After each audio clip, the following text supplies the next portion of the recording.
Comment j'ai encaissé 10 000 euros juste en nettoyant les canapés?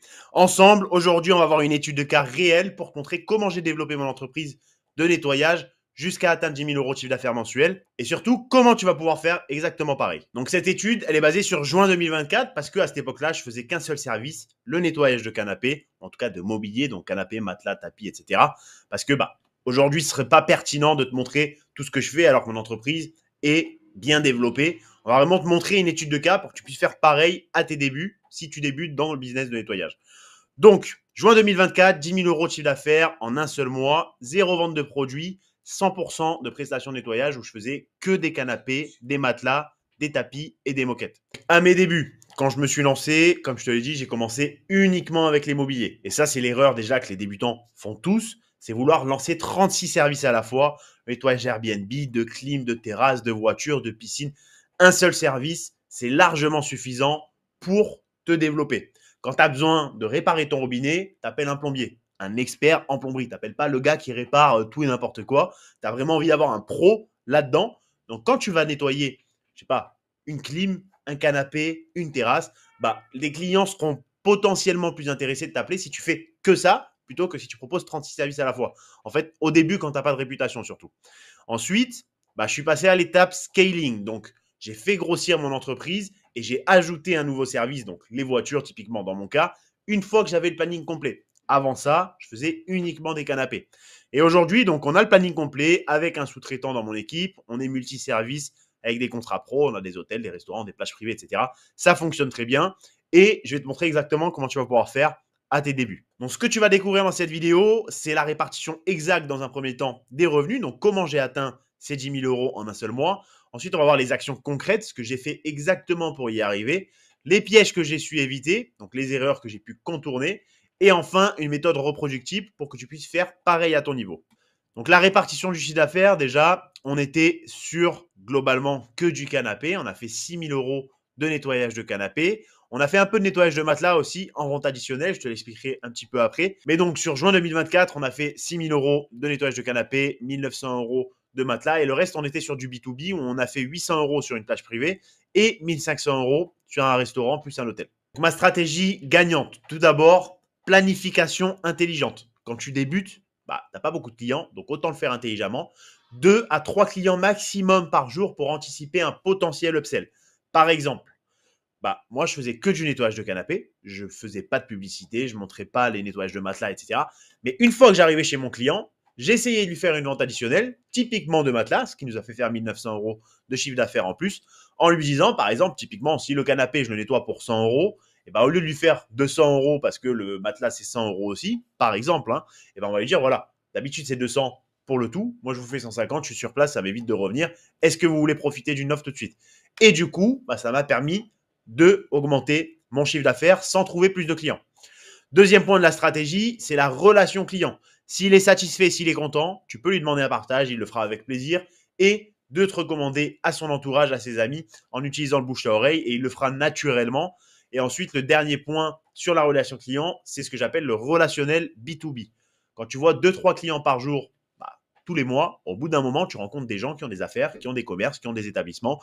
Et donc, c'est là où tu peux faire ton point d'entrée sur du B2B. Parce que quand tu démarres, quand personne ne te connaît, quand tu n'as pas de réputation, c'est compliqué d'aller toquer aux portes d'un hôtel et lui dire bonjour, est-ce que vous avez besoin d'une entreprise de nettoyage?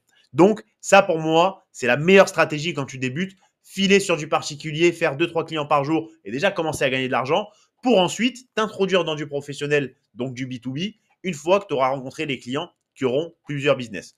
Troisième point et dernier point de la stratégie, c'est la visibilité locale. Très, très important. Tu vas aller déjà sur Google My Business. Chaque client, chaque prestation, tous les jours, tu demandes un avis qui te le mette sur Google. Tu peux commander une petite carte, tu as plein d'astuces pour ça.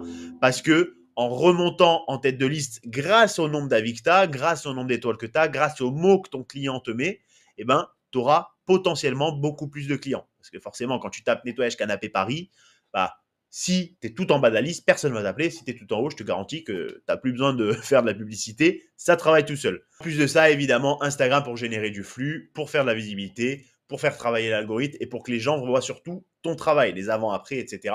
pour donner envie de t'appeler. Maintenant, les pièges que j'ai su éviter, tout d'abord, je refusais des petites prestations même quand j'avais pas le rendez-vous. les prestations et les services à 30-40 euros. Premièrement, ça nuit à ton image parce que le gars, il va te voir comme une entreprise pas chère avec qui on peut marchander. Et le problème, c'est que dans tous les business, il y en a beaucoup qui se vendent juste pour trouver plus de clients, mais c'est une balle dans le pied. Et deuxième point, à mes débuts, moi, j'avais une vision long terme. Je savais ce que je voulais faire. Je voulais faire quelque chose de grand. Donc, travailler sur mon ordi, travailler sur mon business, sur mon développement, sur mon image de marque, etc., avait beaucoup plus de valeur qu'aller à 1 heure de route pour 30 euros. Pour moi, ça valait pas le coup. Deuxième piège à éviter, ça a été la sélection du client. On en vient au même point, mais si le client était difficile, s'il était trop loin ou s'il était pas rentable, soit je déléguais, soit je refusais. Je perdais vraiment pas de temps. Et donc, pour que tout soit carré, j'ai dû avoir une structure vraiment quotidienne. Le matin, j'allais en prestation et je filmais mes prestations pour avoir du contenu. Le soir, je faisais du marketing, la communication et la planification. Si tu as un travail, si tu as des études, tu peux organiser ta semaine comme ça quand même. Tu peux faire lundi, mardi, mercredi, les prestations et le contenu. Et jeudi, vendredi, samedi ou jeudi, vendredi, le marketing, la communication et la planification. Donc, la stratégie est reproductible. On a fait 2-3 clients par jour à 100 euros sur 20-25 jours. À toi de voir en fonction du travail. Nous, ça nous a fait 6 000 euros de chiffre d'affaires. Sur ces clients-là, on leur a proposé des upsells, donc matelas, options vapeur, tapis, moquette, etc. Upsell, c'est vente additionnelle, ce qui nous a fait plus 1 900 euros qui n'était pas prévu de base puisqu'on partait uniquement sur du canapé. Et parmi tous ces clients, comme je te l'ai dit, vu qu'on voyait 3 clients par jour, tout le mois, au bout d'un moment, on a trouvé des personnes qui avaient des établissements. Donc, on a pu signer 4 prestations pour un total de 2 300 euros chez du B2B. Donc, la méthode, en résumé, tout d'abord, choisis des services à forte valeur ajoutée et fréquents. Et fréquent ne veut pas dire récurrent. Tu peux nettoyer des canapés que 1 ou 2 fois dans l'année, mais en trouver tous les jours parce que tout le monde a des canapés, tous les restaurants ont des banquettes, tous les hôtels ont des mobiliers, des moquettes, etc. Deuxième point, tu dois structurer tes journées et optimiser ton temps comme un professionnel, sinon tu n'auras pas de résultat. Ensuite, tu dois absolument travailler ta visibilité quotidienne, donc travaille ta présence locale chaque jour. Et le dernier point, chaque client est comme une vitrine, donc transformer chaque client en ambassadeur pour ton business, parce que forcément, plus des clients te recommandent, plus les amis de leurs amis vont te voir et tu vas trouver de potentiels nouveaux clients.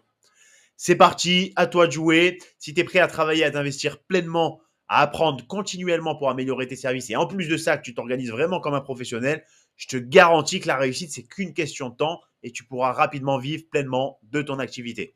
Merci d'avoir regardé cette vidéo. Like, abonne-toi pour un maximum de conseils et je te dis à très vite.